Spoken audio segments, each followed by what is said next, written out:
Good day, Crime Talk aficionados. This is Scott Reich of Crime Talk. And unfortunately, today we have to come and talk to you about the tragic case that is developing in Illinois. The 5-year-old boy, AJ Fruend, was found deceased, wrapped in plastic. His parents have been charged.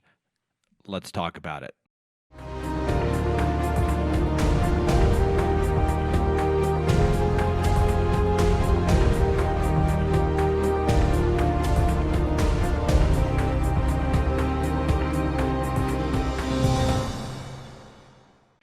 Good day, Crime Talk aficionados. The 5-year-old boy who was reported missing last week was found wrapped in plastic in a shallow grave today, and his parents have now been charged with murder. The parents, Andrew Freund and Joanne Cunningham, apparently have ultimately provided information that led to the recovery of AJ's body in Woodstock, Illinois, which is about 10 miles from their home in Crystal Lake, Illinois. Now, both the parents are going to face first-degree murder charges, aggravated battery and aggravated domestic battery, and failure to report a missing or child's death. Now, there can also be charges of concealment of a homicide, but that's really the least of these two parents, if you want to call them that, concern. So let's talk about what happened. So last week, these parents made a call to the police saying that they basically had tucked their child in. That was the last time they had seen the child, and they called 911 the following morning. 911, what's the address of your emergency? 94 Dole Avenue, Crystal Lake, Illinois. Okay, and one more time for confirmation. 94 Dole, D-O-L-E. Yep, I got it. And the phone number you're calling from?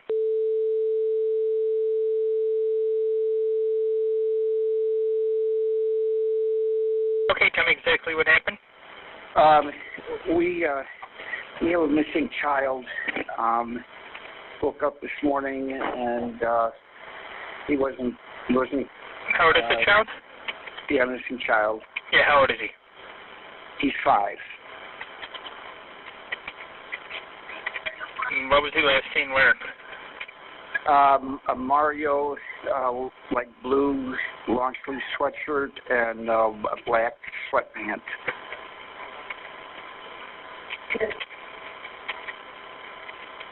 And is he a male white? Yes. Okay.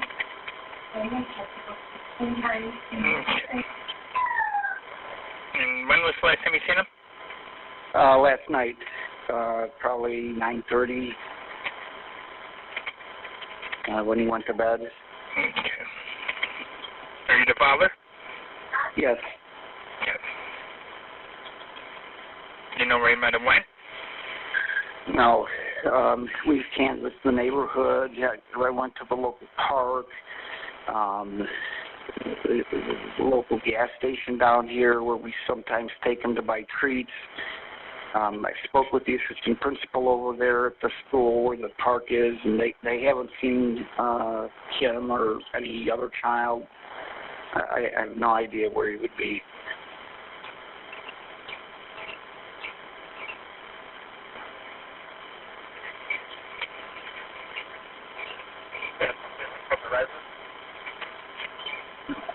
Okay. So you put him to bed last night, so he was in his pajamas, and then when you tried to get him for school, he wasn't there, and then you left around for a bit? Yes. What time was he supposed to be at school? Well, he doesn't go to school, but I had a doctor's appointment this morning. When I got back from the doctor's appointment, I checked in on him, say good morning, and he wasn't there. So that would have been... What time was that? About between 8:15, 8:30.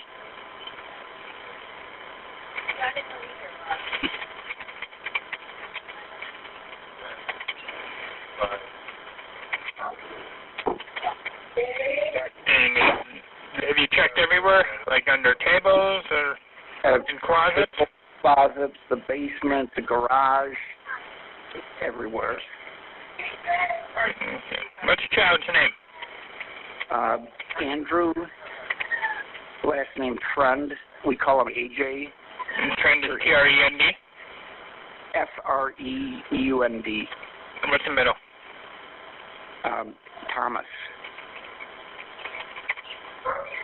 And his date of birth?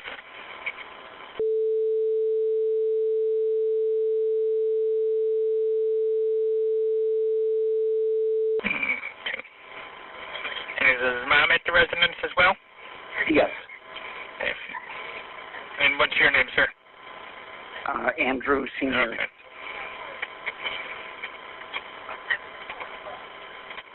Do you have any pets in the house? Yes. Are any missing as well or no? Nope. Was any of the doors open? No. I mean, no outside doors or anything like that. No doors or windows? No. And officer's phone on door now. Okay. Yeah, I see him.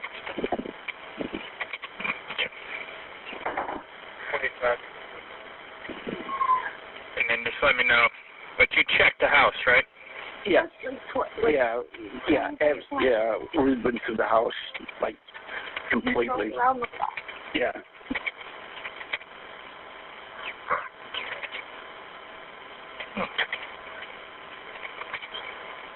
Let me know when the officer's at your door. He's here right now. Okay, I'll let you go. Okay, thank you. Okay.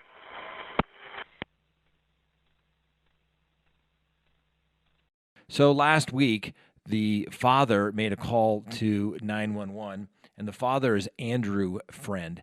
And on the 911 call, which has been released, he states that he woke up in the morning and he wasn't there.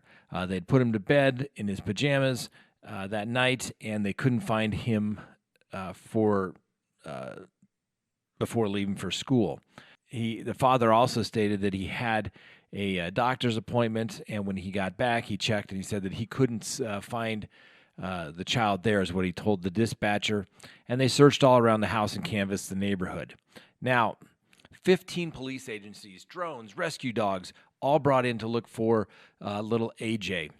Everybody wanted to know whether AJ had been abducted, whether he had walked away, or whether there was some sort of foul play involved. Ultimately, canine teams were brought in, and they picked up a scent within the residence indicating that Andrew had not walked away on foot. And ultimately, the police were able to find the scent of the child in the trunk of the parents' car. Well, it doesn't take a rocket scientist to figure out what happened there. The police ultimately, obviously, started questioning the parents. Their story didn't make any sense. The mother obtained an attorney late last week and stopped cooperating with the police. The father apparently did try to continue to cooperate, and as stated earlier, now appears that both of them ultimately cooperated as it led to the discovery of the body of young AJ. Now, these parents are certainly not going to get the Mother and Father of the Year award, and in fact, Joanne, the mother, is now 7 months pregnant. Now, the Illinois Human Services, Child Social Services, whatever they call them exactly there in Illinois, have had constant involvement with this particular family because when young AJ was born, he was born with opioids in his system, so there has been social services involvement throughout this. Now, obviously, these parents have got some trouble for themselves here. Now, this is the type of case, I have handled these type of cases, had a case years ago, somewhat very similar to this. The child is deceased, and literally mom and dad, or boyfriend and mom, put the young child in basically a duffel bag, carry her across town, stop at McDonald's for lunch with the child in a duffel bag, and things of that nature. And in that particular case, they took the death penalty off the table if the father led them to the discovery of the body. Now, that may have been something that was done here in this particular case so that they could find the child, give the child a proper burial. We'll learn more as this case develops, but clearly Joanne and Andrew Freund have legal issues. Joanne may be having that baby here shortly, but she will not be mothering that child, no doubt about that. So now what we need to wait for and see is what was the cause of death of AJ. And then we need to see who was ultimately responsible. Was it the father, Andrew Freund, or Joanne that caused the death of AJ? And then on top of that, you have to consider, was somebody an accessory? Were they both complicit? Did they both do something to this child? It's going to be very interesting to figure out what the cause of death were. They obviously have the body. It's been recovered, and we will be able to see that. This is going to be a case that we're definitely going to follow on Crime Talk. I hope you like the video today. Please like the video. Please subscribe to the channel and hit that little notification if you want to be notified of future content that we put out. Thank you for watching Crime Talk.